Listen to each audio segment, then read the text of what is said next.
izin. Dinda. Dwi.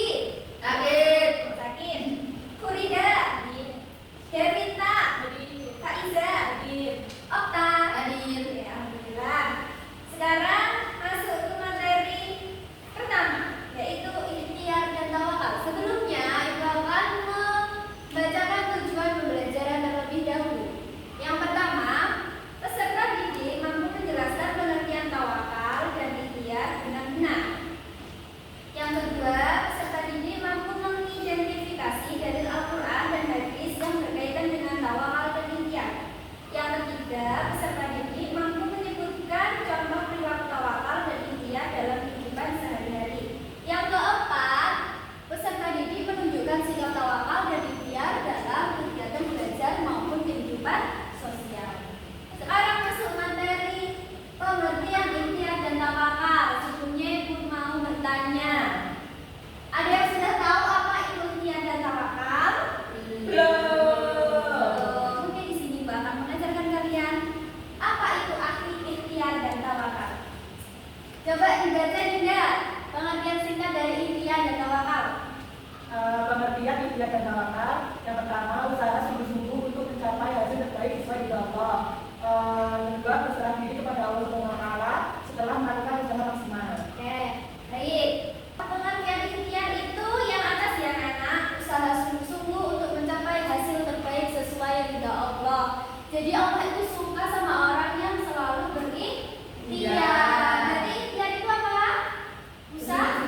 Ikhtiar itu usaha. Yang kedua, tawakal.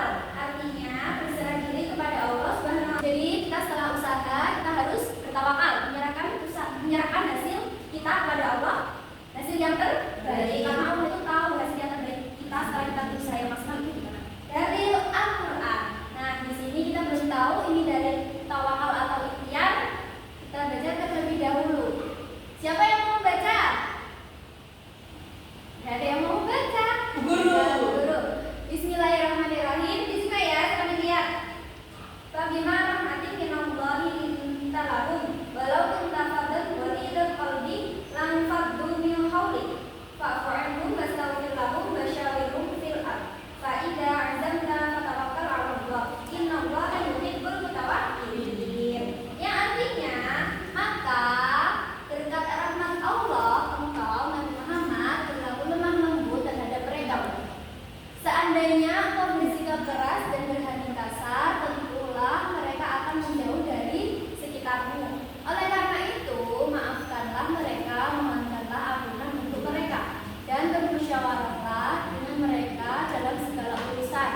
Kemudian, apabila engkau telah membulatkan tekad, bertawakallah kepada Allah. Sesungguhnya Allah mencintai orang-orang yang bertawakal. Berarti maksud dari di atas itu termasuk apa, Nana? Ikhtiar dan tawakal.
mencari peluang pasar baru dan meningkatkan kualitas produknya.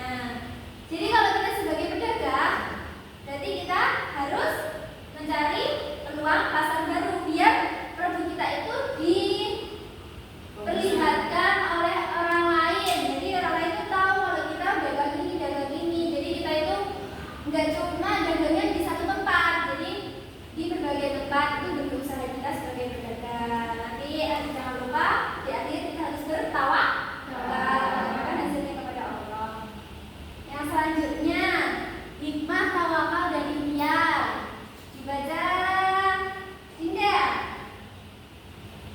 Hikmah tawakal. Satu aja. Yang pertama, melatih kesabaran dan semangat berusaha. Ya, hikmah tawakal dan ikhtiar. Masih ingat kan tadi ikhtiar sama tawakal itu apa? Masih. Apa kalau tawakal?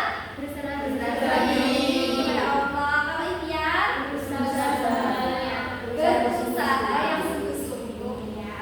Pintar. Hikmah tawakal melatih kesabaran dan semangat berusaha.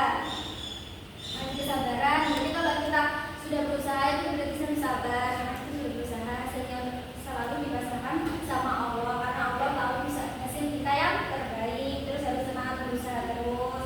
Menenangkan hati. Hikmahnya tawakal dan ikhtiar itu menenangkan hati. Karena apa? Kalau kita sudah berserah diri kepada Allah dengan kita percaya kalau hasil kita itu yang terbaik menurut Allah, nanti kita tuh akan tenang, gak akan gelisah. Yang ketiga, memperkuat hubungan spiritual dengan Allah. Gimana maksudnya memperkuat hubungan spiritual dengan Allah? Gimana maksudnya? Coba ada yang tahu? Memperkuat hubungan spiritual dengan Allah. Jadi kita lebih dekat kepada Allah karena kita selalu berdoa, terus selalu menyerahkan diri kepada Allah. Berarti kan kita merasa dekat dengan Allah. Karena kita memasrahkan semua hasilnya kepada Allah. Yang keempat, membuat diri lebih kuat dalam menghadapi cobaan hidup karena yakin Allah adalah sebaik-baik pengatur dan akan mencukupi segala kebutuhan. Ya, tawakal dan ikhtiar itu membuat kita lebih kuat menghadapi berbagai cobaan karena kita selalu berusaha terus hasilnya kita pasrahkan kepada Allah. Jadi kita membuat lebih kuat menghadapi cobaan hidup. Kalau kita lagi sedang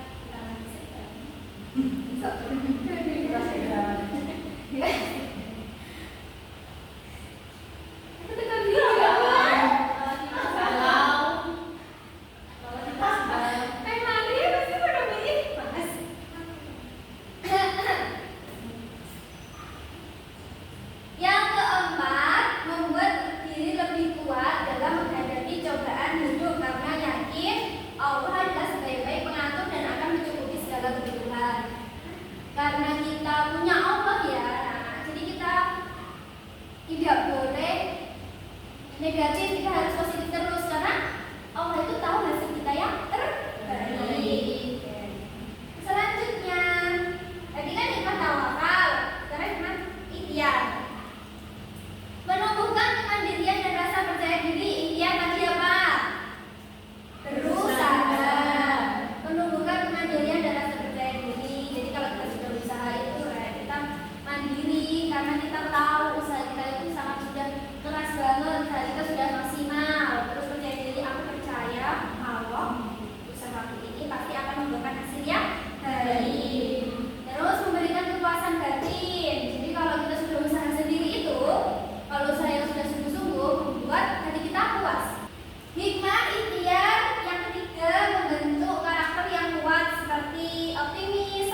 Jawabannya benar.